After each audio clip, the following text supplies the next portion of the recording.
भी नजर आ रहे हैं। तस्वीरें, सीधी तस्वीरें हम आपको दिखा रहे हैं।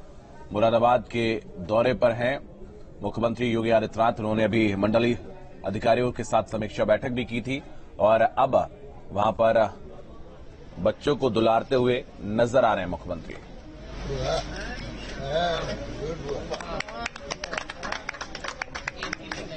तो मुख्यमंत्री अपनी गोद में एक बच्चे को लेकर उसको दुलार रहे हैं और खिलौने भी उसको दे रहे हैं। तो तस्वीरें मुरादाबाद की हैं। मुख्यमंत्री मुरादाबाद के दौरे पर हैं। यहां पर उन्होंने मंडलीय अधिकारियों के साथ समीक्षा बैठक भी की और बच्चों को दुलार भी रहे हैं। देखिए इधर और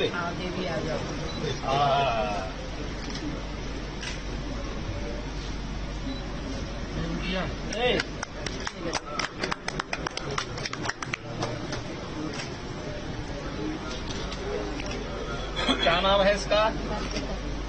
वर्तिका। वर्तिका। वर्तिका।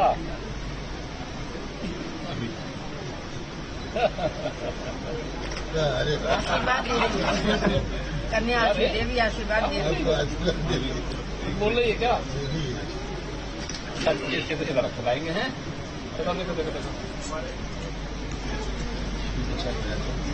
नहीं मेरे पास गर्भवती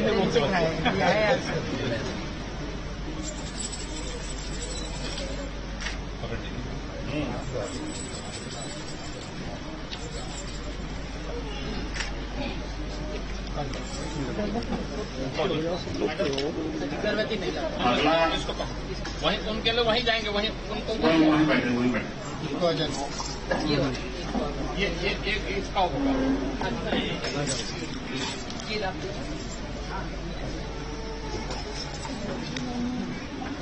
इधर हो जी।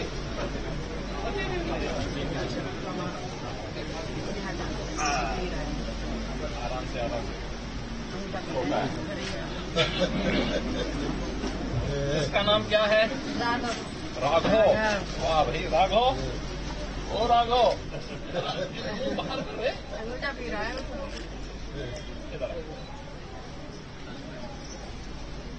अच्छा इससे खिलाएंगे हैं। आवाज। अरे वाह। हाँ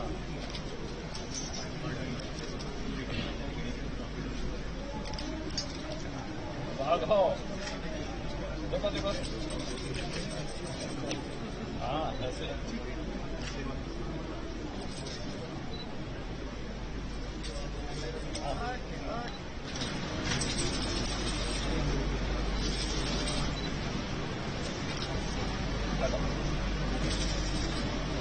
जी पकड़ो इनको हैं। देखिए आवाज जाओ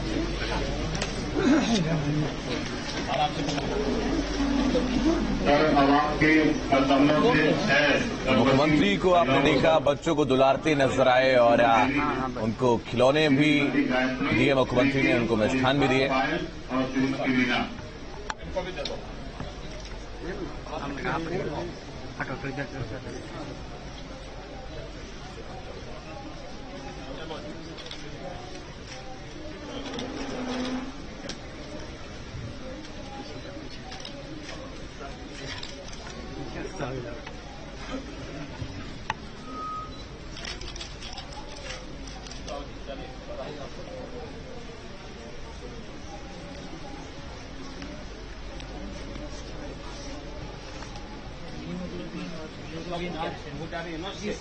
अच्छा है, सुंदर है।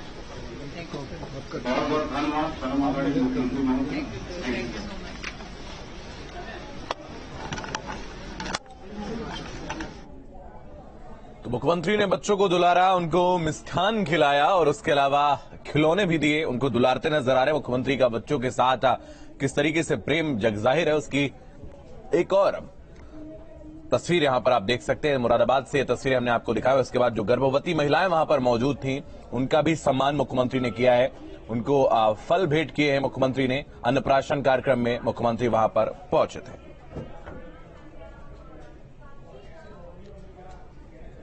तो यूपी की सियासत से जुड़ी बड़ी खबर आपको बता रहे, एसपी और पीएसपीएल के गठबंधन के सभी रास्ते बंद हो गए हैं। प्रगतिशील समाजवादी पार्टी की कोर कमेटी का ये फैसला अब सामने आया है। तो भविष्य में समाजवादी पार्टी से किसी भी तरह के गठबंधन के रास्ते बंद हो गए हैं, बाकी अलायंस के लिए रास्ते खुले हैं, ऐसा प्रगतिशील समाजवादी पार्टी का कहना है। तो बड़ी खबर आपको बता रहे, शिवपाल यादव के दल प्रगतिशील समाजवादी पार्टी ने बड़ा फैसला लिया है और समाजवादी पार्टी के साथ किसी भी तरीके का कोई गठबंधन अब भविष्य में नहीं किया जाएगा, ऐसी प्रतिज्ञा जो है वो शिवपाल यादव के दल के द्वारा की गई है। अब इस पर कितना अटल रहते हैं ये भविष्य के गर्भ में है, लेकिन जिस तरीके से विधानसभा चुनाव में शिवपाल यादव का अपमान समाजवादी पार्टी के द्वारा किया गया, वक्त वक्त पर वो इसको जाहिर करते रहे। लगातार जब मीडिया से मुखातिब होते हैं तो वो इसको लेकर अपनी आह जो है वो सार्वजनिक जरूर करते हैं। अनिल यादव हमारे सहयोगी अधिक जानकारी के लिए इस वक्त हमारे साथ जुड़ रहे हैं। अनिल, आपके पास आएंगे।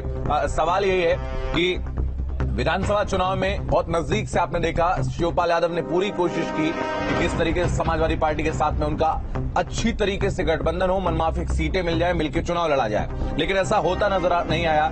मात्र एक जसवंत नगर की सीट दे दी गई, वो नाराजगी अब नजर आ रही है। देखिए, शिवपाल यादव के लिए यही कहा जा सकता है कि बहुत बैठे हैं उस राह पे जो तेरी रह गुजर भी नहीं।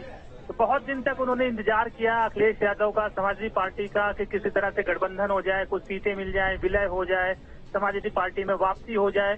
लेकिन हम सबने देखा कि विधानसभा चुनाव में उनके साथ क्या हुआ। 100 सीटों पर लड़ने का ऐलान कर रहे थे, एक सीट मिली और उस एक सीट में भी उनको वो इज्जत नहीं मिल पाई, समाजवादी पार्टी उसको अपना विधायक नहीं मानती है। तो इस बात है कि जब उन्होंने देख लिया कि समाजवादी पार्टी और अखिलेश का कुछ नहीं हो सकता, अब उन्होंने अपने रास्ते अलग कर लिए। वो कह रहे हैं कि अब वो सभी सीटों पर चुनाव लड़ेंगे। उनके खुद मैनपुरी से चुनाव लड़ने की बातें आ रही हैं, अगर मुलायम सिंह नहीं लड़े तो। जैसे बात है कि पूरी तैयारी से लड़ने जा रहे हैं वो लोकसभा का चुनाव, और उनकी कोशिश यही है कि वो भले ना जीत पाए लेकिन अखिलेश यादव को सबक सिखा दें और अखिलेश यादव को समाजवादी पार्टी को डेंट कर दें। इसीलिए वो कह रहे हैं कि वो बीजेपी से भी गठबंधन कर लेंगे अगर बीजेपी उनको अपने साथ देना चाहेगी। तो निश्चित ये शिवपाल यादव का जीवन का एक ही मकसद रह गया, इसी तरह से भी समाजवादी पार्टी और अखिलेश यादव को सबक सिखाना सियासत में। ठीक है अनिल, रोकना चाहूंगा आपको। मुख्यमंत्री योगी आदित्यनाथ इस वक्त क्या कुछ कह रहे हैं, सुनाते आपको। यहां से पलायन हो रहा था, सरकार ने 1 डिस्ट्रिक्ट 1 प्रोडक्ट के आधार पर इस कार्यक्रम को आगे बढ़ाया। आज उसके परिणाम बहुत अच्छे ढंग से सामने आए हैं। 2016-17 तक इस जनपद में 4-4.5 हजार का ही एक्सपोर्ट पीतल की जो प्रोडक्ट थे उनका हो पाता था। आज मुझे बताते हुए प्रसन्नता है कि कोविड-19 के बावजूद 2.5 वर्ष से पूरी दुनिया कोरोना महामारी से जूझ रही है, उस सब के बावजूद मुरादाबाद का एक्सपोर्ट आज 10,000 करोड़ रुपए पार करने जा रहा है। यानी ये चीजें दिखाती हैं कि हम सही दिशा में जो कदम बढ़ाए गए हैं उसके अच्छे परिणाम आ रहे हैं। प्रधानमंत्री आवास योजना शहरी हो या फिर निवेश की उन संभावनाओं को आगे बढ़ाने और स्वास्थ्य, शिक्षा, कृषि, एग्रीकल्चर और अन्य तमाम फील्ड में कार्य करने का, टेक्नोलॉजी का बेहतर उपयोग करके जो अभिनव प्रयोग हुए हैं आज हमने उसको भी यहां पर देखा है। इसके साथ ही मध्य गंगा नहर परियोजना को समयबद्ध ढंग से आगे बढ़ाने के भी निर्देश दिए गए हैं। पुलिस लाइन और जहां जिला मुख्यालय नहीं बन पाए हैं उनको भी व्यवस्थित रूप से आगे बढ़ाने के निर्देश यहां पर दिए गए हैं।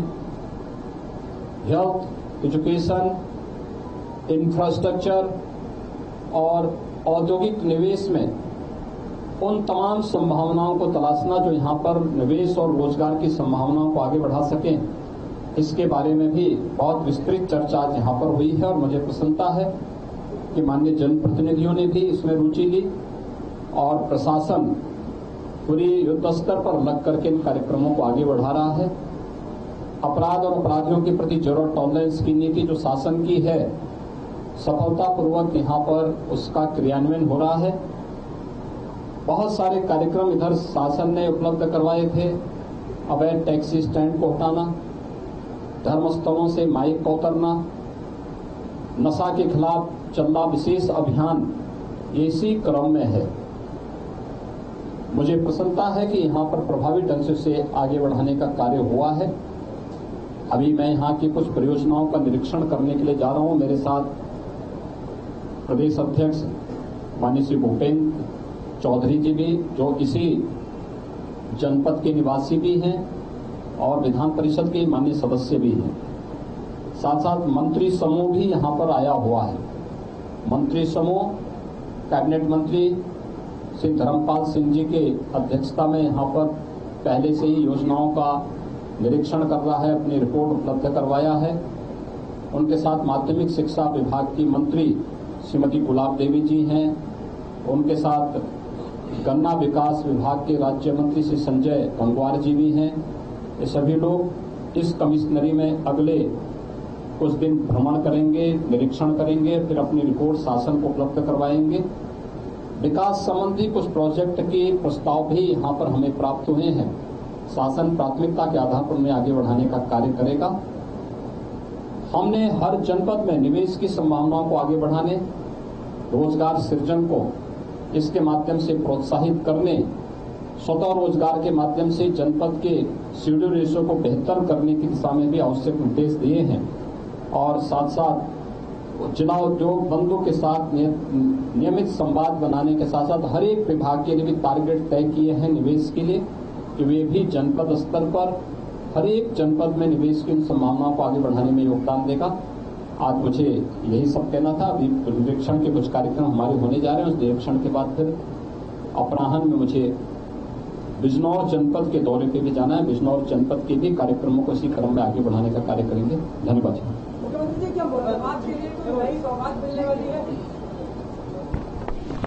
आदित्यनाथ को आप सुन रहे थे। मुरादाबाद के वो दौरे पर हैं। अन्नप्राशन संस्कार में उन्होंने हिस्सा लिया।